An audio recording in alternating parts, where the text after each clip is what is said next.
BBA, BCA, BCom computer కోర్సులో 100% placement లభించే ఏకైక డిగ్రీ కాలేజ్ కూకట్పల్లిలోని ఐక్రియేట్ డిగ్రీ కాలేజ్ 8367215215.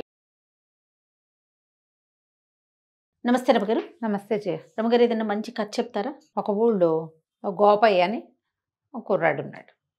ఒక అవ్వ వాడు. ఈ పిల్లవాడు కొంచెం అమాయకుడు, అంటే మెతకవాడు.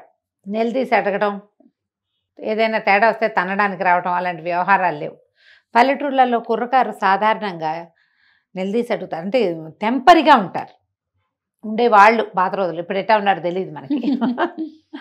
ఏదైనా తేడా వస్తే నువ్వు నిన్న అట్లానో ఇవాళ ఇట్లా అంటున్నావు అదేంటిదే అలా మాట్లాడగలరు, నిలబడతారు వాళ్ళ కోసం వాళ్ళు. వీడికి అంత నిలబడ్డం రాదు, స్టాండ్ తీసుకోవడం రాదు, కొంచెం మెతకవాడనమాట. అవతల వాళ్ళు గద్ది ఇచ్చారనుకో ఏమో లేని ఊరుకుంటాడు బిక్కమొహం వేసుకుని.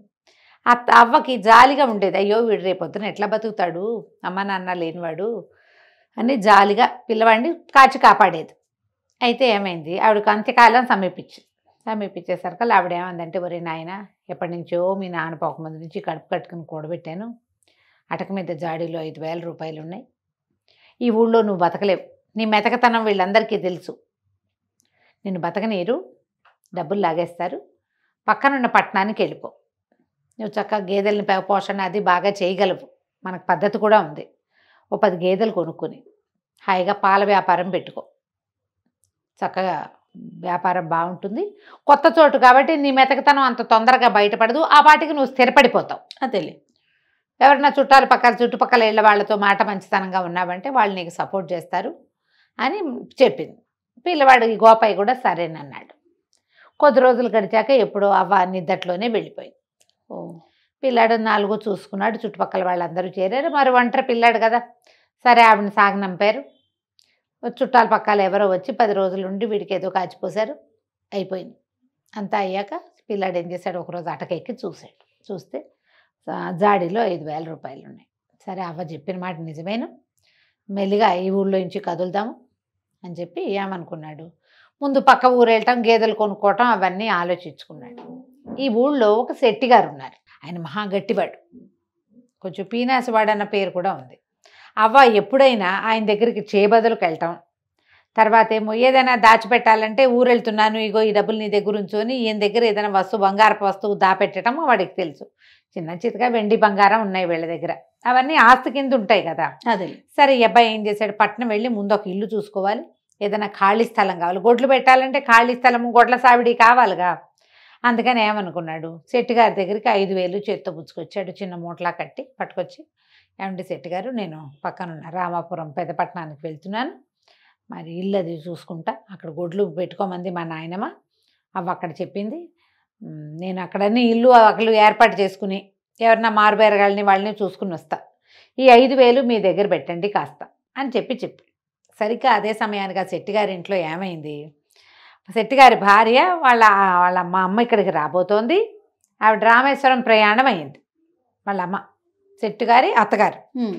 దారేపోతూ వీళ్ళ ఊరు దారిలో ఉంది, వచ్చి ఇక్కడ ఒక రోజు ఉండి కూతురు దగ్గర ఆ పైన యాత్రలకి వెళ్తుంది. మా అమ్మ రాకొస్తోంది, 3 ఏళ్ళు అయింది వచ్చి, ఒక చీర కొనుక్కురండి మా అమ్మకి అంటుంటే ఈయనంటాడు, ఆ దారిపోయే వాళ్ళందరికీ దారిన పోతూ వస్తుంటే ఆవిడకు చీరలు ఎక్కడ పెడతాం, చీరలో సార్లో నేను పెట్టనన్నాడు. ఆవిడ, మా అమ్మ దారిపోయేది ఎందుకైంది, మా అమ్మ కదా, పెళ్ళై 10 ఏళ్ళు అయితే ఎన్నిసార్లు జరిపింది, మనకి పండగ పబ్బాలు జరిపింది, 3 సార్లు బట్టలు పెట్టింది, రాక ఈ ఊరు వచ్చి ఒక నిద్ర చేస్తే చీరన్నా పెట్టద్దు పెద్దదానికి అంతేగా అని పెళ్ళామంటోంది. ఈయనేమో నేను అట్ట పెట్టనన్నాడు. ఈ లోపల ఏమైంది, వాళ్ళిద్దరూ మాట్లాడుకుంటుండగానే వీడు వెళ్ళాడు, మనవాడు గోపయ్య. ఈ వాక్యాలు చెప్పడానికి లోపలే ఏమైంది, ఈ పెళ్ళామేమో ఈవిడ సణుగుతుంటే ఏమన్నాడు, ఆ తర్వాత చీరల సంగతి పొయ్యి మీద కూర మాడుతోంది, పోయి చూసుకో అని కేకేశాడు. ఈ అబ్బాయి అక్కడే ఉన్నాడు, పొయ్యి మీద కూర మాడేటప్పుడు. ఆవిడ లోపలికి వెళ్ళింది, పొయ్యి మీద కూర ఏదో సవరించింది. ఈ లోపల ఈ గోపయ్య ఆవిడ లోపలికి వెళ్ళిన సందర్భంలో ఆ 5,000 రూపాయల వాక్యాలు ఈయనకి చెప్పి 5,000 ఈయన చేతిలో పెట్టాడు. ఓకే, చేతిలో పెట్టేసరికల్లా ఈయన ఏం చేశాడు, అటగేలే ఏముంది, దిక్కులేని వాళ్ళకి ఏదో ఒక సహాయం చేయాలి, మీ అవ్వలేదు, పేద సాదాకి సాయం చేయడానికే కదా మనిషి అన్నవాడు ఉండేది అన్నాడు. అనేసరికి లోపల పెళ్ళాం, ఇట్లా దిక్కుమాల వాళ్ళందరికీ సహాయం చేస్తాడు, సొంత అత్తగారు పెద్దది రామేశ్వరం యాత్రలకు వెళ్తూ మన ఇంటికి వస్తే ఓ చీర పెట్టడానికి ఏడుస్తాడు చచ్చినాడు అని తిట్టుకుంటూ ఏం చేసింది, కింద నుంచి ఒక కొండ ఏదో ఎత్తి పైన పెడుతోంది. ఎప్పుడైతే ఆవిడకి ఊహ వచ్చిందో ఆ కొండ ఎత్తి గోడకేసి కొట్టేసరికల్లా ఆ ఈ శెట్టి గారిది ఆ వంట చేసుకునేటిది ఒక పాక ఈ గోడకి నిండా నీళ్లున్న కుండ తగిలేసరికల్లా అది ఇలా వజవజలాడినట్టు కదిలిపోయింది. ఆ గోడను ఆనుకుని వాకిలి నడవ ఉంది. ఎప్పుడైతే ఈ గోడ కదిలిందో కుర్రాడు కంగారు పడి, గోపాయ్ ఏంటండి భూకంపం వచ్చినట్టు అదిరిపోతోంది, ఇట్లా అదిరిపోతుంది ఏంటండి అన్నాడు. అనగానే శెట్టి గారు చెప్పాడు, ఆ భూకంపాలు వస్తున్నాయో ఇవాళ రేపు ఈ పూట భూకంపం వచ్చింది అన్నాడు. కుర్రాడు ఏం గుర్తు పెట్టుకున్నాడు, భూకంపం వచ్చిన రోజు శెట్టి గారికి డబ్బు ఇచ్చానని పెట్టుకున్నాడు. సరే వెళ్ళొస్తానండి అంటే క్షేమంగా వెళ్ళి లాభంగారా, మెల్లిగా నిదానంగా చూసుకునిరా, 4 చూసుకున్నాకరా, నీ డబ్బులు ఎక్కడికి పోవు, నేను ఇస్తానన్నాడు అనేసి పంపించేసాడు. ఈ గోపయ్య పక్కనున్న పట్టణానికి వెళ్ళాడు. వెళ్ళి ఓ ఇల్లు వాకిళ్ళు వెతికాడు. అద్దెకి ఇవ్వబడను అని చెప్పిన అన్ని ఇళ్ళు చూడగా ఏవీ కుదరలే. బాగా చీకటి పడే వేళకి చుట్టాలింటికి పోయి పడుకున్నాడు. 3, 4, 5, 6 రోజులు తిరిగాడు. తిరగగా ఒకరోజు ఊరికి పెడగా ఉన్న ఒక ఇండిపెండెంట్ ఇల్లు ఈ అబ్బాయికి కనపడేది. కొంచెం పెడగా ఉంది, దాని పక్కన పెద్ద ఖాళీ స్థలం కూడా ఉంది. ఉంటేనే ఈ అబ్బాయి పోయి వాళ్ళ ఇంటో అడిగాడు, ఏమండి అద్దెకిస్తారా ఏమిటి అంటే, సరే ఎవరు ఏమిటి కనుక్కుని, ఎవరు లేరండి, గేదెల వ్యాపారం పెడదాం అనుకుంటున్నా, ఈ పక్క ఖాళీ స్థలం కూడా ఇస్తానంటే నేను దిగుతానండి పక్క వాటాలు అన్నాడు. అదొక 3 గదుల వాట. ఆయన కూడా ఏం ఊరు ఏమిటి సేమ్ కులం అవి తెలుసుకున్నాడు. కుర్రాడు బుద్ధిమంతుడిగా ఉన్నాడని భావించి, దాంతేముంది నాయన తప్పకుండా, మాకు పక్కన గొడ్డు గోదండి మనుషులు సందడిగా ఉంటే బాగుంటుంది, ఇదేమో ఊరికి పెడగా ఉంది, అదే ఎవరు వచ్చేవాళ్ళు లేరనుకుంటుంటాం. ఇప్పుడు పాలు వ్యాపారం అంటే ఎవరి పూట వస్తారుగా 2 పూట్ల మనుషులు, కొంచెం సందడి పెరిగి రేట్లు పెరుగుతాయి ఆ ప్రాంతానికి అని ఆయన ఒప్పుకున్నాడు. ఒప్పుకుంటే ఆయన కూతురు వచ్చి, ఆ పిల్ల 18, 20 ఏళ్ళు ఉంటే, పిల్ల కొంచెం గట్టిది. ఆ అమ్మాయి ఏమంది, సరే కబుర్లకేముంది, అద్దె మాత్రం 100 రూపాయల నెలకి, గొడవలకు దిక్కకూడదు అని గట్టిగా చెప్పింది. పిల్ల చూస్తే చక్కగా ఉంది. సరే అన్నీ ఒప్పుకున్నాడు. ఒప్పుకున్నాక ఏమైంది, నేను ఊరు వెళ్ళండి డబ్బులు అవి తీసుకుని మరి సామాన్లు అవి సర్దుకుని వస్తానండి, కొంచెం వాట కడిగించి పెట్టండి అని చెప్పి వచ్చేసాడు. ఇంటికి వచ్చి మర్నాడు ఇక్కడ సామాన్లు అవి ఇవి సర్దుకుని రేపొద్దున ఊరు వెళ్తాననగా ఇవాళ శెట్టి గారి ఇంటికి వెళ్ళాడు. శెట్టి గారు నమస్కారం అండి, రామాపురంలో అన్నీ ఏర్పాటు చేసుకొచ్చాను, మరి గేదెల బేరగాళ్ళు కూడా దొరికారు, ఒక 8 గేదెలకు బేరమైందండి, మీరు డబ్బు ఇప్పిస్తే నేను వెళ్ళి పని చేసుకుంటానండి, రేపు వెళ్ళిపోతున్నానండి అన్నాడు. ఎంత కావాలో అని అడిగాడు ఆయన. ఎంత కావాలి ఏంటండి, నేను మీ దగ్గర పెట్టిన డబ్బు ఇచ్చేయండి అన్నాడు. నువ్వు నా దగ్గర ఏం పెట్టావు అన్నాడు ఆయన. అనేసరికి కుర్రాడు నిర్ఘాంతపోయాడు. అదేంటండి 5,000 రూపాయలు మా అవ్వ అటక మీద జాడీలో పెట్టినవి నేను మీకు తెచ్చిస్తాను కాదు, ఫలానా రోజు నేను ఊరెళ్ళే రోజు, నేను రామాపురం వెళ్ళేటప్పుడు మీ ఇంటికేగా తొలిగా వచ్చాను అనేసరికి అలా ఆయన అన్నాడు, అవురవరా నా దగ్గర డబ్బులు పెట్టడం ఏమిటి, నువ్వు అవ్వమన్నాడు నాకు అంతే తెలుసు, రామాపురం వెళ్ళొస్తానని చెప్పావు అంతే, నువ్వు మా ఇంటికి రాలేదు, నాకు డబ్బులు ఇవ్వలేదు. కాదండి ఆ రోజు భూకంపం వచ్చిన రోజు అండి అన్నాడు. భూకంపం రావటం ఏమిటి అని ఆయన కేకలు పెట్టాడు. చుట్టుపక్కల అందరూ చేరారు. వీడు మెల్లిగా మాట్లాడుతున్నాడు. డబ్బులు తీసుకునే వాళ్ళు గట్టిగా ఎందుకు అరుస్తారు, డబ్బులు ఉన్నాయని అందరికీ తెలిసిపోతుంది, అదే కదా, ఇవ్వదలుచుకోని వాడు ఎంతైనా అరుస్తాడు అంతే. ఆయన పెద్ద పెద్ద కేకలు పెట్టాడు. చుట్టుపక్కల 5-6 గురేళ్ల వాళ్ళు చేరారు. పల్లెటూళ్ళు ఏమిటి మన దగ్గరగా ఉంటాయి వీళ్ళు. ఏమిటి అన్నారు. వీడు చూడండి అవగారి మనవడు గోపయ్య భూకంపం వచ్చిన రోజు నాకు డబ్బు ఇచ్చానంటాడు, భూకంపం ఎక్కడొచ్చింది మన ఊళ్ళో అనేసరికి అందరూ కేకలేశారు. అదేమిట్రా అబ్బాయి మర్చిపోయినట్టు మాట్లాడుతావు, భూకంపం ఎప్పుడు వచ్చిందంటే వచ్చిందండి ఆ రోజు భూకంపం అంటాడు. ఏం కలగన్నావో అని అందరూ ఎక్కిరిచ్చారు. మా అవ్వ 5,000 దాచిందని ప్రచారం చేయకూడదన్న ఇంగితం ఉంది కుర్రాడికి, కానీ ఇప్పుడు చెప్పక తప్పటల్లా ఏం చెయ్యాలో తెలియలే, ఎంత బతిమాలినా బామల్ని ఆయన ఒప్పుకోలే, నువ్వు నాకేం ఇవ్వలేదన్నాడు. అనేసరికి ఇక ఏం చేస్తాడు, ఏడుపు మొహంతో వెనక్కి తిరిగి వెళ్ళిపోయాడు. ఇంక ఇప్పుడు ఏం చేస్తాడు, పట్నం వెళ్ళి మళ్ళీ సాయంకాలం కాళ్ళు ఈడ్చుకుంటూ పట్టణానికి వెళ్ళాడు. వెళ్ళి వాళ్ళ ఇంట్లో చెప్పాడు. ఆ పెద్ద ఆయన ఆ కూతురు పేరు తరంగిణి, నేను మోసపోయాను, ఆయనకి 5,000 ఇచ్చా, ఆయనేమో ఇవ్వలేదు, ఇంత ఇట్టాడు పని చేశాడు, ఆ డబ్బులు ఏంటి, నేను ఈ గేదెలు ఎట్లా కొను, మీకు ఇంటికి డబ్బెట్టా ఇస్తాను, 4,000 గేదెలు ఖర్చు పెట్టుకుని ఒక 1,000 రూపాయలు పెట్టుకుని నేను ఇక్కడ బతకాలి కదా ఈ ఊళ్ళో, నా దగ్గర ఇంకేం లేదు ఆయనేమో ఇట్లా చేశాడు, మా ఊళ్ళోనే మట్టి పీసుకునో పేడెత్తుకునో బతుకుతాను, ఇంకేం చేస్తాను, వెళ్ళొస్తానండి, మీ ఇల్లు అద్దెకి తీసుకోనని చెప్పడానికి వచ్చాను, మీరు నా కోసం చూస్తారు కదా పని మానుకొని అనేసరికల్లా అయ్యో ఆయన జాలి పడ్డాడు ఆ ఇంటి ఆయన. అయ్యో పాపం ఎంత కష్టం వచ్చిందయ్యా, భలే మోసం చేశాడే వాడెవడో దుర్మార్గుడు, నిన్ను జాగ్రత్తగా బతుకునాయన అమాయకుడివి అన్నాడు. అనేసరికి అలా పిల్ల లోపల నుంచి మజ్జిగ తీసుకుని లోపల నుంచి వస్తూ, అదేమిటి నాన్న, దిక్కపోతే దిక్కపోయాడు, మన ఇంట్లో దిక్కపోయినా నష్టం లేదు, కానీ ఇతను పోగొట్టుకున్న డబ్బు మాత్రం ఇప్పించాలి కదా,